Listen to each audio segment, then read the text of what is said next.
All right. Ready? As I'll ever be. Okay. Hi, and welcome to episode 22 of OTTB on Tap. I'm Niamh. And I'm Emily. Hey, Niamh, what's on tap today? It's been a busy couple of weeks for Thoroughbreds, and we thought it would be really fun to recap some of the highlights. But before we get started on the episode, we want to give a really special shout out to our listener, Meghan from Montana, who sent us the most heartfelt email this week, and also to our listener, Loon in Belgium. I'm really sorry, Loon, if I'm pronouncing that incorrectly, who reached out during her process of acquiring her first OTTB. And we got to learn a little bit about the process of acquiring a thoroughbred in Belgium, which was really cool. And we really appreciate each and every message and comment that we receive. So please don't hesitate to reach out to us. We really enjoy it. Yeah, I mean, every time we get a comment or a review or anything like that, we're like, ooh, this is so cool. So thank you. It makes our whole day. It's awesome. Well, first up, let's talk about Defender Kentucky 3-Day. Nailed it, right? I think so. Yeah. So in the 4-star, if you were listening a couple episodes ago, we had interviewed our old friend Heather Gillette about her OTTB Vincent Chase. They had a really lovely dressage test, and unfortunately, they were early out on the course, and one of the early fences was a coffin jump, which was a very kind of upright hanging rail that you could see underneath with a very steep downward slope to a big ditch, and then a steep slope up to a narrow house, and then a very angled brush narrow fence. So it was a very, very tricky It was pretty wicked fence, and unfortunately they ended up calling it a day at that jump, and I think they've rerouted on from there. But they're happy and healthy and, you know, ready to fight another day. Yeah, I think that coffin came on a little bit of a blind turn. It seemed to catch a lot of riders out in the 4-star. A lot of horses just didn't seem to read it very well. And I felt like the riders that did get through it did so on the seat of their pants a little bit. No, there are very few people that made it look straightforward or simple. So 4-star, there were a ton of off-the-track thoroughbreds, which we were really excited to see. It was a banner day for thoroughbreds at Kentucky as a whole. In the 4-star, we had Fly Me Courageous, ridden by Janelle Fleming. He was 18 years old, so a really experienced horse that gave Janelle her first experience at Kentucky, which must be an incredible honor to ride a horse like that around the Kentucky Horse Park. And then we had Sea of Clouds, who was also quite experienced with Olivia Dutton. They ended up placing 13th, which was huge. My favorite of the entire group was the little horse High Tide, ridden by Rachel Lawson. They have a really, really cool story, and I'm going to link to an article about them. But this was her very first off-the-track thoroughbred. Now she pretty much exclusively works with off-the-track thoroughbreds, but she's taken him from his first rides all the way up through Kentucky, and he's known for being pretty notoriously difficult. And I think it's been quite a challenge, but their partnership is so, so special. And I think that a lot of people were crying at the end of their dressage test. It was very, very sweet. And then we had Lovely Assistant, ridden by Hannah Bundy. Cool story about this mare is that she's by Colonel John, and we happen to have a very cool, very athletic and talented mare in our barn who's also by Colonel John. And the horse just has talent for days. It's very cool. So I've heard nothing but good things about that offspring. And so it's really neat to see another one at the top level. And then who else do we have in the 4-star? Melanie Smith and Shakedown Street. They were one of the smallest horses in the field, and they finished 26th with a clear cross country. And Jen Moody and Eye of the Storm also completed their first trip around the Kentucky Horse Park. Not only were there a lot of thoroughbreds, it seems like kind of a resurgence this year with a ton in at least the 4-star, but a lot of smaller horses too, including I think there was an actual pony in the 4-star as well. So kind of interesting. You know, the trend for so long was I need the biggest horse I can possibly get, and now it seems like people are more open to evaluating the horse on their talent and not just their size. Yeah. And I think when the horses are bigger, they can be harder to keep sound. So I think maybe people are realizing it might be a little bit easier to keep these horses competing at the top levels when they're a little bit more compact. And then we had the 5-star, which was really exciting. In the top 20 finishers, there were 6 off-the-track thoroughbreds. Yeah. And Jenny Brannigan really captured the hearts of everybody when she came off the cross-country course with Twilight's Last Gleam and made some very passionate comments about, vetting of the horse doesn't matter, the heart matters, and how great thoroughbreds are. And you don't ride the X-rays for sure. I don't think she actually said that, but that was kind of the implication that even if you don't have millions of dollars to go out and buy a fancy imported horse, you can take a thoroughbred and train it up the levels and jump it around the Kentucky 5-star. And they ended up in 16th place. Yeah, it was really cool. Emily and I actually watched Kentucky together, and we were both just looking at each other like, oh my God, when she was just giving her interview. Why because is nobody recording this? Yeah. I think that it's just really cool to hear riders at that level recognize that and just want to shout it from the rooftops, Kind of on the same token was Joe Meyer with his little gray horse, Harbin. They finished 14th with no jump faults in either phase. They had a little time, I think, in both. This little horse is so cool. He's got quite an exuberant way of going. He has a very high stepping action. And I don't know if the dressage judges love him that much, but he's very, very cute. And it's really sweet. I'll post a link to another article with Joe in the notes. But Joe Meyer's big horse was a horse named Snip. And Joe says that Harbin reminds him just so much of Snip. And it must be very cool to find that second horse in your lifetime that is just incredible. Yeah, for sure. Another really great story is Mia Farley and her thoroughbred Phelps. And they were the only combination to have a double clear cross-country round. They ended up in 13th place. This is only their second 5-star. They were also double clear at Maryland last fall. So really great things to come from that pair. And there have been a couple stories circulating on Facebook and around about that horse and his start and his upbringing and stuff like that. So it's very, very cool. Another small horse, too. I think he's only 15.3. Yeah, and she rides like this is her second time on planet Earth. She is just such a professional. She gets so much out of him in each phase. I think show jumping is definitely the toughest phase for him, but she's a beautiful rider on the flat, and watching them go cross country is nothing short of inspirational. It's really very cool to see. She makes it look very easy. Yes. Yeah, he really does. And then Buck and Sorkema, they came in 6th. I think they had one of the few clear show jump rounds. I know that he's worked really hard on getting that horse to this level, and so that's exciting to see. And and my favorite horse, my favorite of the whole bunch, and I'm dying to have her on the podcast, is Monica Spencer, who has moved her entire operation from New Zealand to the US to hopefully have her eye on the Olympics with her horse Artist, who's an off-track thoroughbred. He's just a machine. He's such a cool horse. I remember seeing him at Maryland 5-star last year and being like, who is that horse? Oh my God. And I've been obsessed with him ever since. So very, very cool. They finished 7th. And I'm very excited to see her in her journey in the US, and we're happy to have her here. Yeah. So what a great turnout. I mean, really cool. Next, we just have to get an OTTB to win one of these big competitions. Yeah. Yeah. And then everyone's going to be fighting for them all over again. Right. And another big thing that happened is the 150th running of the Kentucky Derby. It was pretty exciting to watch. It's the first 3-way photo finish since 1947. It was definitely a nail biter. It was really exciting to watch. Yeah. My internet went out as they were coming down the home stretch. And so I was I was texting you in June. I was like, what happened? My internet went out. I can't see.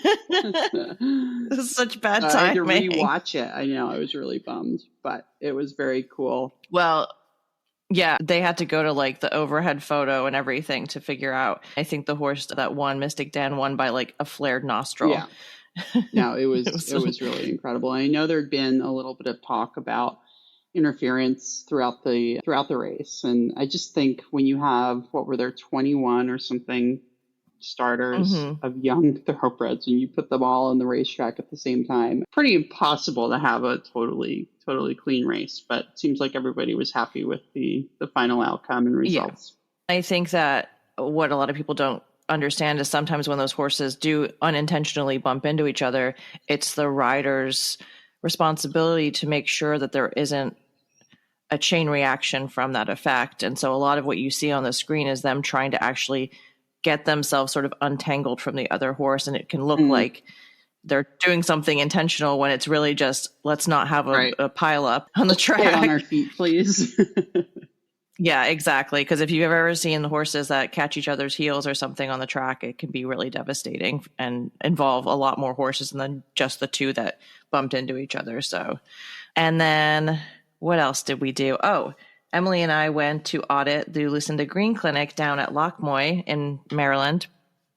It was really cool to go down. I rode in this clinic last year and it was incredible. And so we thought it would just be fun to actually go and watch the clinic, talk to some of the riders on off-the-track thoroughbreds. There were about 20 people that participated in 4 different groups, and at least 8 of them were off-the-track thoroughbreds. And so we are going to be interviewing, I think, 4 or 5 of those riders, one of which we already interviewed in our William Fox-Pitt episode, Taylor. Hi, Taylor. If you've never ridden with Lucinda or seen her teach, she is just such a generous clinician. She is extremely hands-on from everything from tack to shoes to riders.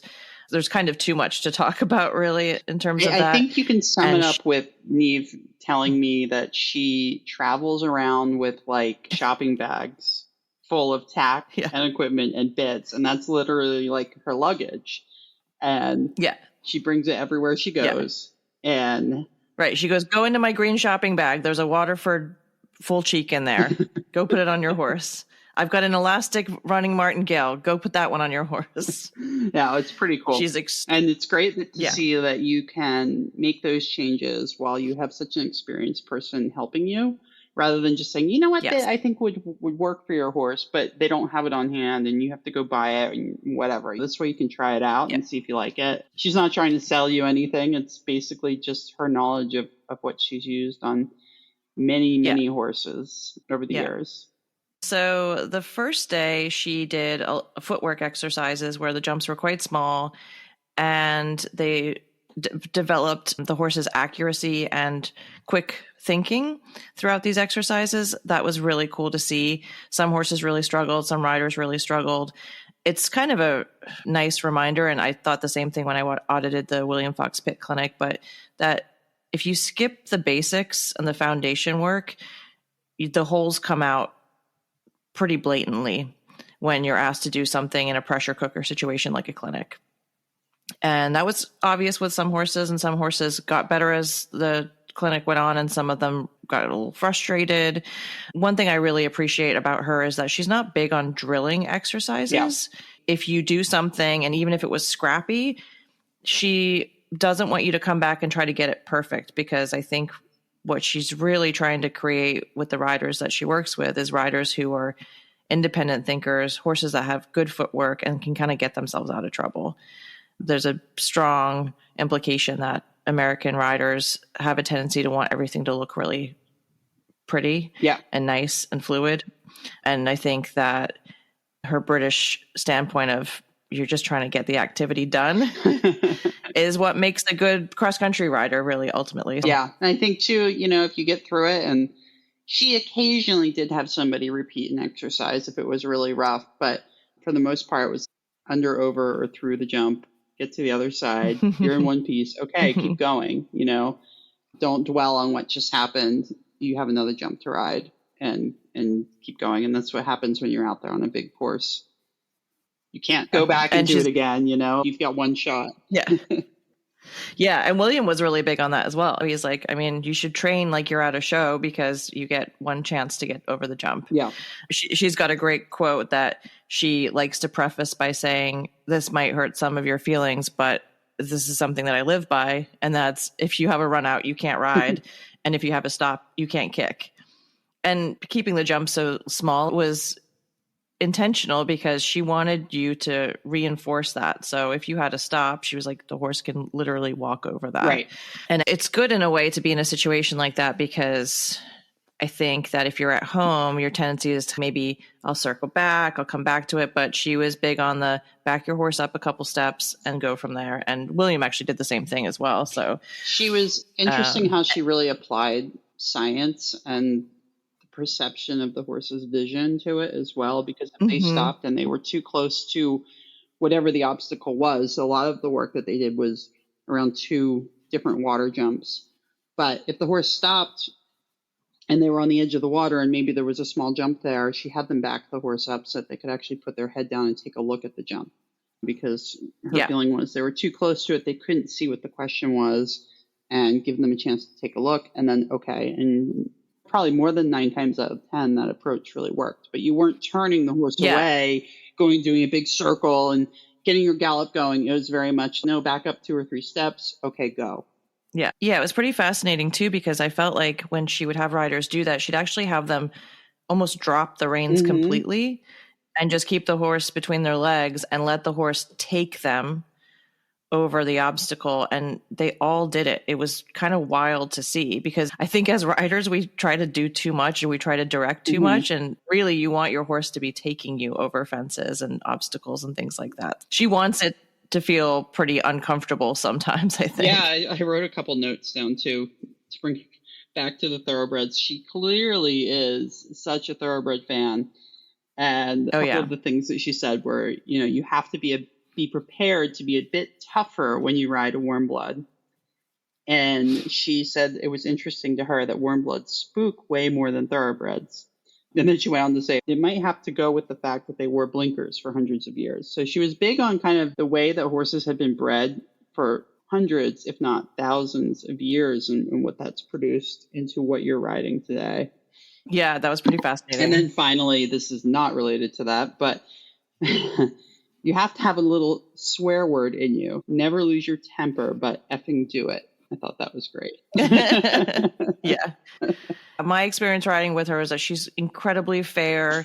She's tough when she needs to be. But what's really cool about riding with her is that you wear a little earpiece. So it's like having her in your back pocket. And she, like I said, is incredibly hands-on. She's always paying attention. She's riding along with you and supporting you and giving you really great feedback. She is such a thoroughbred fan. Every time somebody was on a racehorse, she'd be like, oh, and the one with the pom-pom on the little racehorse. And we did get to interview her for the podcast. So that's going to be coming up soon. You'll probably see it on social media. But she was very short on time. And the organizer, Carolyn at Lochmoy, was just so gracious and set up the time for me to interview her. And we went to interview her after lunch, and she said, well, I've got 8 minutes. That's all you've got. And she was obviously in a rush. She was putting on her socks and shoes when we saw her. And I said, okay, well, I'm with this podcast and blah, blah, blah. And I'm going to pick your brain a little bit about thoroughbreds. And boy, did her eyes light up like a kid on Christmas. She was like, well, if you had just told me that. Yeah. And then she kept talking. I think she went over her allotted time. Yeah. Once she got going, she just looked like we could have just sat there for hours. She was so gracious. And yeah, it was more than I could have ever asked for. And I think that all of us that were sitting in that little office had goosebumps listening to her recount her stories with thoroughbreds. So look forward to sharing that with all of you guys. And then last but not least, we had this last weekend, Badminton's 75th running. And it was a wicked course designed by Eric Winter. Yeah. And we had 2 notable off-the-track thoroughbreds that were over there competing, Meghan O'Donoghue and Palm Crescent, who I believe is 18. Yeah, we got to see them at Burley a few years ago, which was really a thrill. She's had such a great track record with him. He originally came off of Canter, which is an organization that helps connect horses on the track with buyers, which is a really cool little backstory on him. But now she's done a great job training him, and they have such a wonderful partnership. It's really fun to watch. Yeah, I think sometimes she'll post his original listing photo. Oh, yeah. And I think I want to see if I can dig it up because it's pretty remarkable. Yeah. And like, you just look at it and you're like, that's a 5-star horse? Okay. But I think she saw something really special in him, and I think he just kept answering every question she put in front of him when he was coming up through the levels. And I know his groom just adores him, and they unfortunately had a parting of ways at the Sunken Road, which really seemed to trip up a lot of riders. There were 2 routes that you could take to it, the longer route being you went around this tree. Not a lot of riders chose that route. It's actually the same jump that Boyd had a lot of trouble with. And I think it just caught the horses off guard and they didn't read the question. A little bit like the 4-star Coffin at Kentucky. And then Jessica Phoenix and Wabbit, they placed 30th, and they are just so cool to watch go cross country. He is a machine. I'm going to post an article with this episode as well, but it kind of reminds me of how you talked about Alex. Yeah. And that once she started going cross country with him, she's like, this horse lives for cross country. She's like, I leave the start box. He's looking for the flags. He's the best cross country horse I've ever sat on. Yeah. I think she has also brought along quite a number of thoroughbreds as well. And then maybe the biggest news that came out of badminton was that, kind of bittersweet, but William Fox-Pitt, who you may remember from our clinic recap a few episodes ago, and also Niamh's phenomenal interview with him. But he has announced that is his last badminton, in fact, his last 5-star, and he's retiring from upper level eventing. And I have to say, good on him. I think he says he's 55 years old. The sport it's tough on your body. It's tough on just the mental stability. And also, he came back from a very, very serious accident where he had a concussion. I believe he was in a coma for a while, and he came back years ago from that. So I think it's great that he was able to retire on top, and I'm sure that's not the last we'll hear from him, but very fond farewell. Yeah. When Emily and I were at Burley, Pippa Funnel won, and I was sobbing because she was my childhood idol. And then they did Mark Todd's retirement ceremony, and there was not a dry eye in that arena. Like, everybody was just in awe. He tried to give a speech and he could barely get the words out, and it was really incredible. So I don't know, maybe I have to go to Burley again, and maybe William will do his retirement ceremony there. It's a good excuse. Yeah, exactly. For the podcast now. Yeah. Awesome. So what's next? We talked a little bit about the Lucinda Green participants interviews. So we'll be having that in a few sessions. Also the Lucinda interview that Niamh has gotten so proficient at. And then last but not least, we want to remind everybody about our Retired Racehorse Project trainers. So we have gotten the first full episodes for Annika and Lauren. Those are episodes 20 and 21. Really interesting to have a really diverse group of trainers this year. I know that currently we've been focused a lot on eventing, but Annika has both the dressage principles and Western riding. So really interesting. Plus she's retraining 2 former broodmares. So they had quite a long time off after their race careers, and that has some challenges, along with wintering them in Fargo, North Dakota. And then Lauren has a really interesting holistic approach that she's been taking with her very first mare that she's retraining in dressage and I think maybe in trail. So check those episodes out if you haven't already. But also we have 2 more coming soon. We'll have Chelsey and Julianne. So we'll be checking in with them in the next few weeks and getting their episodes posted as well. So stay tuned for that. Thanks so much for joining us again. I hope you really liked the Thoroughbred Round Up episode. If you liked what you heard today, please leave us a 5-star review on Apple Podcasts. You can find OTTB on tap on Instagram, Facebook, and TikTok. Reach out to us with interview candidates and topic suggestions on our website, OTTBontap.com. Sign up for our newsletter to be the first to find out about upcoming episodes, bonus content, and much more. We love hearing from you. Bye. Thanks all. Bye.